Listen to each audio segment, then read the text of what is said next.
Hey everybody, and welcome back to FSi DFS. I'm McKinley412. Looking at the 8-game main slate here tonight. Again, getting a little bit of a late start to this video, so I'm going to try to keep it quick. Pitching, I like a lot of the aces that are going. I don't have a whole lot of interest in the guys down below.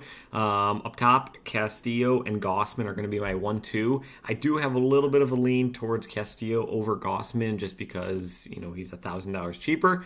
He's got a great matchup going up against Kansas City. Castillo's he's fantastic. He's got great control. Like, he keeps the walks very low. He's got a nice strikeout floor with also providing some upside. And again, he's facing off it against a great matchup in Kansas City. Gausman on the other side, he's facing off against Philly. We talked about Philly yesterday. Like, they have some power in their bats for sure, but they also have some strikeouts in their bats as well. Gausman, he provides that floor for you. He's got, again, just kind of a great strikeout upside to him, but he also keeps things under control in terms of the walks. So Gausman and Castillo are going to be my number one. Number two, Snell, he had that stretch where he was on fire, doing amazing. I just have a whole lot of concern about his control issues. Like, he's kind of been a guy that's had control issues throughout his career. They kind of went away for a little bit. You know, we had that crazy stretch like around here or so. But man, it's back. It's terrifying. So now he's going up against Baltimore. Tough matchup. They don't strike out a whole lot, so he won't be able to really rely on the strikeouts like he does in other starts. So 10K for a guy who's going to be walking 4+ guys on average. It's tough for me to stomach that. Clayton Kershaw, I don't know if he's on a pitch count. He only pitched like 60-some pitches in his first start back off of the IL. So who knows what's going to be going on with him. So I don't really have much interest in Kershaw. Nola, he's just kind of there. He's just kind of like sandwiched in between and everything. Like, he's definitely got the upside. He's got just as much upside as any other pitcher on this entire slate. He's just in a really tough matchup going up against Toronto. So do I like him? Yeah, like, he's certainly going to be my player pool. But do I put him against up above Castillo or Gausman? No, I don't.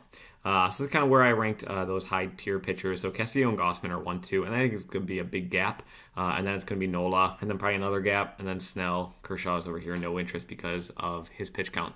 Morton, don't have any interest in him either. He's kind of like Snell in terms of, like, he's just really, really been struggling with control and command issues as of late. You can kind of see what's been going on with him.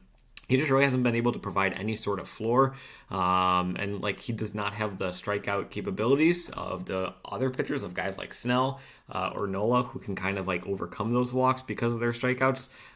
Decent matchup against the Yankees, reduced price tag, but still, I don't like to play pitchers that have been struggling for well over a month at this point in time. Speaking of pitchers who are struggling, Detmers, his past 2 starts have been atrocious. 7 earned runs in both of them. It's just bad. It's bad. But over the course of the season, like, Detmers, he's got a solid strikeout rate. He's been a pitcher that we have targeted quite a few times. So is he going to bounce back? Maybe. But I don't know. Against this matchup against Texas and what they are capable of doing with their offense, I lean towards maybe not so much. But he's still going to be an option just because of what he is capable of doing. Paxton, right there, going up against Washington. I do have Paxton up at the top, just because of his strikeout rate, just because of the matchup, pretty much all that kind of stuff. I do put Paxton there with Kramer right behind him. Going down to the low tier, Gray, he's kind of the only guy I have interest in. Everybody else is just like, I don't want to play, Miley against the Dodgers. Assad, it's a wind game. Like, Wrigley, the wind's blowing 15 miles an hour straight out. So I don't want pitchers from that game. I'm not playing a pitcher against Atlanta. Gore, maybe Gore's in there as well. Wind game, and then no. It's, maybe Marsh, but no. So yeah, hey, I mean, it's kind of exactly what the sheet just said there. So Gray's probably the only guy I would have some interest in. Probably a gap, and then Gore, gap, and then Marsh. So going into the bats, like I said, it is a wind game. Chicago Cubs, number 1 offense on the slate. I think they have the highest implied run total as well, if I'm not mistaken. So guys like Bellinger obviously are going to be, like one of the top plays for sure. But Happ and Tauchman, I think those are 2 fantastic value plays if you do want to go there. Whoop. the touchpad. I don't know. I double click sometimes.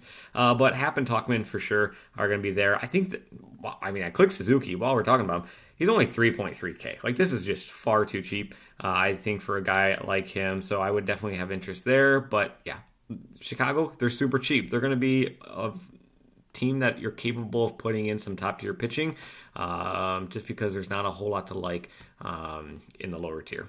Dodgers, Seattle, right behind them. Dodgers facing up against Wade Miley. And it's really more so like, I don't want to play Atlanta.